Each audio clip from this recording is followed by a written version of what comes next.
Hello, Willowbrook family. Today's daily devo is from Matthew chapter 5, verses 27 through 37. Back in the days of Jesus, some of the most religious people were very different on the inside than they appeared on the outside. They placed a strong emphasis on how they looked and how they reacted to certain situations. So if you acted or spoke righteously in front of people, then those people presumed that you were probably righteous. But in this section, Jesus drops a bombshell on that way of thinking. Basically, he says, don't say one thing and then do another. Jesus tells us that even if you look at another person in an ongoing lustful way, you have already sinned in your heart. And then he uses a figure of speech to make his point. If your right eye causes you to stumble, tear it out. The eye is a gateway to your mind.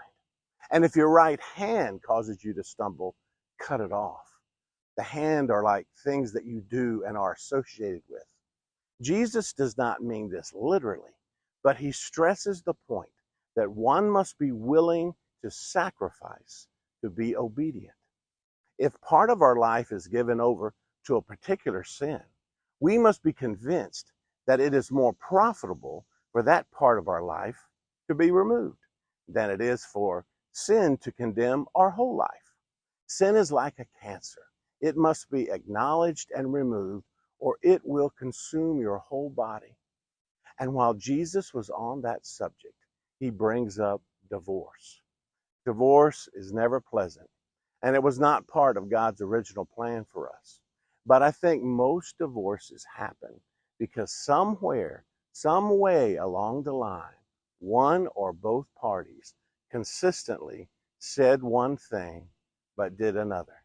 It may surprise you, but back in the time of Jesus, divorce could be very common, just like today. The Pharisees were basically divided into two camps. One camp taught that on the basis of Deuteronomy 24, divorce could be granted only in the case of immorality or adultery. The other camp believed in a much broader view than just adultery. If a woman, for example, put too much salt and pepper on her husband's eggs, which made him lose his temper, then it was her who made him sin, and therefore she was unclean, and he could divorce her. That's crazy.